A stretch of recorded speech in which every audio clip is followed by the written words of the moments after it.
जय हिंद। कैसे आप सभी? उम्मीद करता हूँ अच्छे होंगे और आप सभी की तैयारी बेटा बहुत अच्छे से चल रही होगी। तो आज का वीडियो है कि एक बच्चे ने पूछा बेटा कि जो धारा मापी को हम लोग आमीटर में कैसे कन्वर्ट करते हैं। तो इस वीडियो में हम लोग सीखेंगे धारा मापी को आमीटर। हम लोग बेटा समझेंगे कि जो हमारा आमीटर होता क्या है। देखिए बेटा, जो आमीटर होता है वो एक प्रकार का निम्न प्रतिरोध वाला धारा मापी ही होता है। इसका उपयोग किसी वैद्युत परिपथ में वैद्युत धारा को मापने में किया जाता है। अब देखिए बेटा, जो धारा मापी है उससे भी वैद्युत धारा मापते हैं और ये आमीटर है इससे भी वैद्युत धारा मापते हैं। तो अब आप सोच रहे होंगे कि इसे आमीटर में बदलने की क्या ज़रूरत पड़ गई। अब जब भाई साहब धारा मापी भी धारा माप रहा है और आमीटर भी धारा माप रहा है तो इसे बदलने की क्यों ज़रूरत पड़ी। धारा मापी को धारा मापी ही क्यों नहीं रहने दिया, इसे आमीटर में क्यों बदल रही है।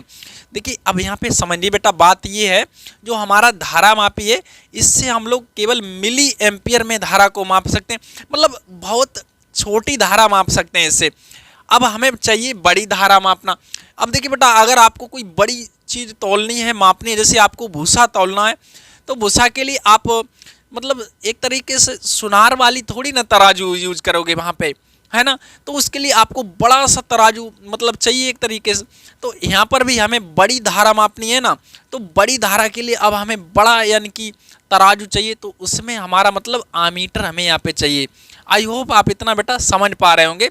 तो मतलब हमें यहाँ पे बेटा मिली एम्पियर में धारा को मापना होता था तो हम लोग उससे माप सकते थे धारा मापी से, लेकिन अब हमें यहाँ पे बड़ी धारा चाहिए तो बड़ी धारा मापने के लिए इसे आमीटर में बदलना पड़ा, ठीक है ना। तो अब हम लोग समझेंगे कि जैसे हमारे पास कोई धारा मापी है और इसका प्रतिरोध है जी।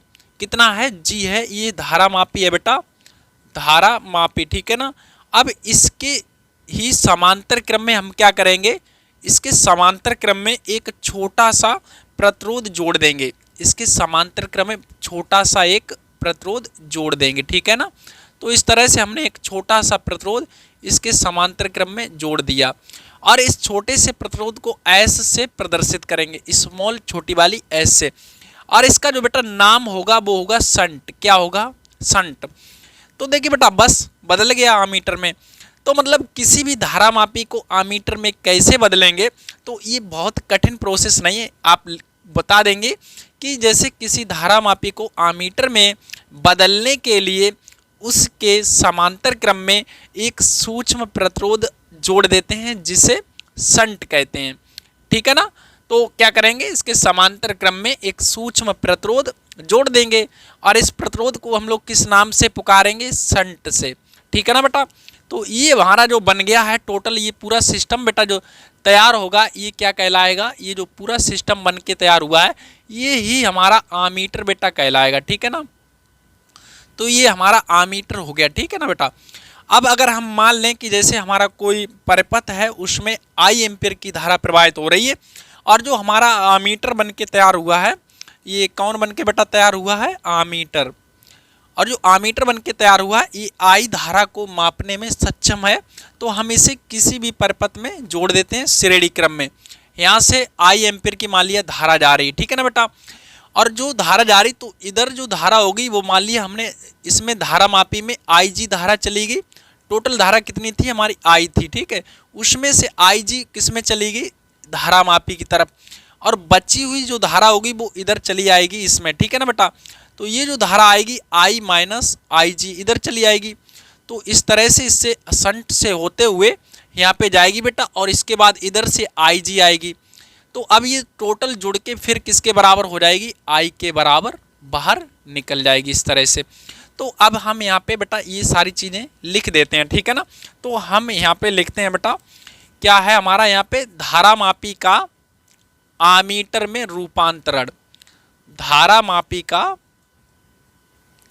आमीटर में रूपांतरण। बहुत आराम से हम लोग बेटा यहाँ पे चीजों को समझ पाएंगे।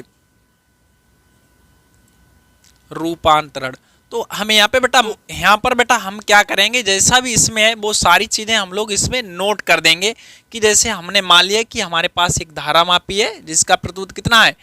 जी है। और इसके समांतर क्रम में एक हमने सूक्ष्म प्रतिरोध एस जोड़ दिया है, ठीक है, जिससे कि यह एक धारा मापी है वो आमीटर में क्या हो गया? बदल गया, ठीक है। तो इसे हम लोग लिखे देते हैं इसमें बेटा कि माना कोई धारा मापी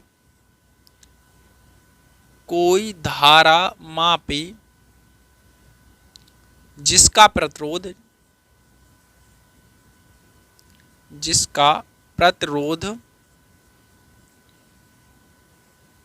G है,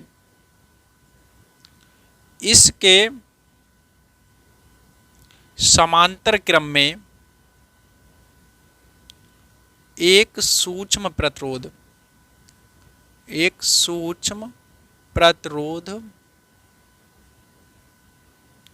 S जोड़ देते हैं,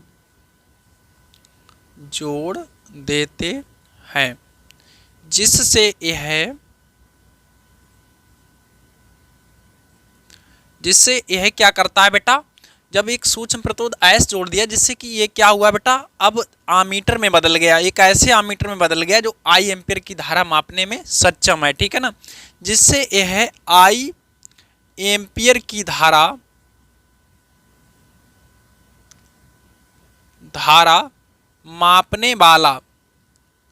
मापने वाले आमीटर में परिवर्तित हो गया, ठीक है, वाले आमीटर में परिवर्तित हो जाता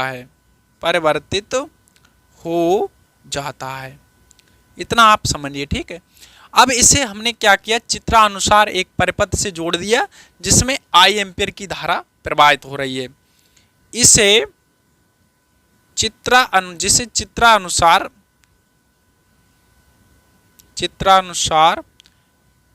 एक ऐसे परिपथ से जोड़ देते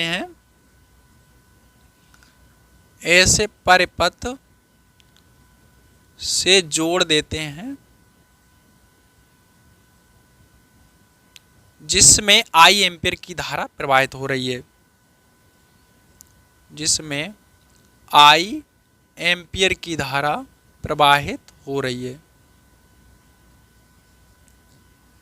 अब यहां समझिए बेटा, प्रवाहित हो रही है, तो हमने जोड़ दिया बेटा इसे, तो इसमें से क्या हुआ है, इसमें से I धारा है वो धारा मापी, यहाँ से जो टोटल धारा है वो I जा रही है, उसमें से IG धारा मापी में चली गई और बची हुई धारा क्या हुई, जो S से होके निकल गई, ठीक है, जिससे IG धारा मापी से तथा शेष कितनी धारा बची हमारी बेटा, I माइनस IG, है ना, शेष धारा शंट S से होकर जाती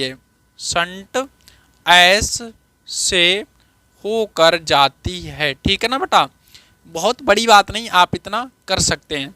अब यहाँ समझिए बेटा, ये जो दोनों है शंट और कौन धारा मापी, दोनों है किसमें, समांतर क्रम में, और समांतर क्रम में हमेशा वोल्टेज कैसा रहता है, समान रहता है, ठीक है ना, तो इसे हम लोग बेटा हटा देते हैं यहाँ से, तो थोड़ी हमें जगह मिल जाएगी, ठीक है, तो यही बात हम लोग यहाँ पे लिख देंगे कि क्या लिखेंगे कि चूंकि S व G दोनों कैसे हैं बेटा, समांतर क्रम में, दोनों समांतर क्रम में हैं, इतना हो गया बेटा, समांतर क्रम में हो गए, जिससे क्या होगा, इनके जो बीच क्या होगा, वोल्टेज समान होगा, जिससे इनके सिरों पर विभवांतर समान होगा, इनके सिरों पर विभवांतर समान होगा, है ना, समान होगा। अब ये तो विभवांतर समान हो गया यहाँ से, तो अब समझिए बेटा, विभवांतर बराबर सूत्र क्या होता है, B बराबर होता है IR, I धारा है और ये क्या है, प्रतिरोध है, तो इसके बीच विभवांतर कितना होगा, देखिए बेटा, इसके बीच जो विभवांतर होगा, I इतने इसमें जा रही है, I इसमें कितनी जा रही है, यहाँ पे हम लोग लिखते हैं I जो धारा जा रही है I माइनस IG, ठीक है, और इसके बीच प्रतिरोध कितना है, S है, इतना हो गया, और इसके बीच विभवांतर कितना होगा, IG, क्योंकि धारा इतनी है, प्रतिरोध इतना है, B बराबर I और IR, समझ रहे ना बात बेटा, तो यहाँ से विभवांतर हो जाएगा IG गुणा G, एक बार और समझ लो बेटा, कोई दिक्कत नहीं है। मतलब ये दोनों समांतर क्रम में है और समांतर क्रम में विभवांतर समान रहता है, ठीक है ना। तो यहाँ से इसके बीच विभवांतर कितना होगा, आई आर, आर की जगह मतलब प्रतिरोध ये है बेटा, ठीक है, धारा ये है तो आई आर, इसके बीच विभवांतर कितना हो गया, आई आर, तो आई धारा इतनी है, प्रतिरोध इतना है, तो आई जी हो गया, सही है ना। अब यहाँ से हम बेटा एस निकालना चाहें तो एस कैसे निकालेंगे, तो एस बराबर ये क्या होगा, बटे में चला जाएगा, तो आई जी इंटू जी बटा क्या हो जाएगा, आई माइनस आई जी, ये हमारा निकल के आएगा बेटा संट का मान। तो इस तरह से हम लोग यहाँ से बेटा संट की वैल्यू निकाल लेते हैं, ठीक है ना बेटा। तो ये हमारा इस तरह से हम लोग इसे चेंज कर देते हैं। तो कुछ नोट पॉइंट हैं बेटा, यहाँ पे समझिए। पहला नोट पॉइंट क्या है, यहाँ देखिए, जैसे कभी कभी बेटा पूछ देता है, जैसे कहेगा कि जो हमारा शॉर्ट में आपसे पूछ दिया, वैसे तो हमने पूरा यहाँ पे बेटा ये बता दिया है।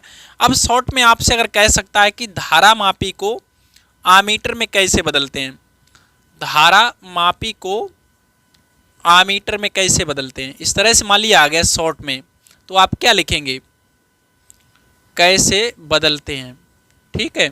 या फिर आपसे पूछ देता है, क्या पूछ देता है बेटा, कि हमारा जो आमीटर है उसे परिपथ में कैसे जोड़ेंगे, आमीटर को परिपथ में कैसे जोड़ते हैं, परिपथ में कैसे जोड़ते हैं, ये भी बेटा पूछे जाते हैं प्रश्न आपसे, ठीक है। तो फिर आपको दिक्कत होगी, इसलिए हमने सोचा यहाँ पे आपको जानकारी दे दी जाए। अगला आता है बेटा कि आदर्श आमीटर का प्रतिरोध कितना होता है, आदर्श आमीटर का प्रतिरोध कितना होता है, यहाँ पे समझिए बेटा कितना होता है। तो इस तरह से आपसे बेटा पूछ सकता है, ठीक है। तो यहाँ पर हम लोग सारी चीज़ें क्लियर कर लेते हैं। पहला तो क्लियर ही हो गया हमारा कि हमने धारामापी में क्या किया, इसके समांतर क्रम में एक सूक्ष्म प्रतिरोध जोड़ दिया, ठीक है ना बेटा, तो हमारा आमीटर में बदल गया है। तो पहला तो आंसर सीधा सा है, क्या करते हैं, समांतर क्रम में सूक्ष्म प्रतिरोध जोड़ देते हैं, सूक्ष्म प्रतिरोध जोड़ देते हैं, ठीक है ना, जोड़ देते हैं। हो गया, लो अपना आराम से यहाँ पे बन गया, ठीक है। अगला है कि आमीटर को परिपथ में कैसे जोड़ते हैं, इसका आंसर आता है बेटा श्रेणी क्रम में। किसी भी आमीटर को धारा जो मापने के लिए श्रेणी क्रम में ही जोड़ा जाता है, श्रेणी क्रम में, तो ये भी हो गया है। अगला आता है कि आदर्श आमीटर का प्रतिरोध कितना होता है, तो इसका आंसर बेटा शून्य है। मतलब जितना कम प्रतिरोध होगा उतना ही वो अच्छा आमीटर वहाँ पे बनेगा, ठीक है बेटा। तो इसे आप याद रखें कि आदर्श आमीटर का प्रतिरोध शून्य होता है। तो उम्मीद करता हूँ बेटा आपको वीडियो पसंद आया होगा, तो लाइक करिए, दोस्तों में शेयर करिए, और चलिए मिलते हैं हम लोग अगले वीडियो में। तब तक के लिए अपना ख्याल रखिए। जय हिंद।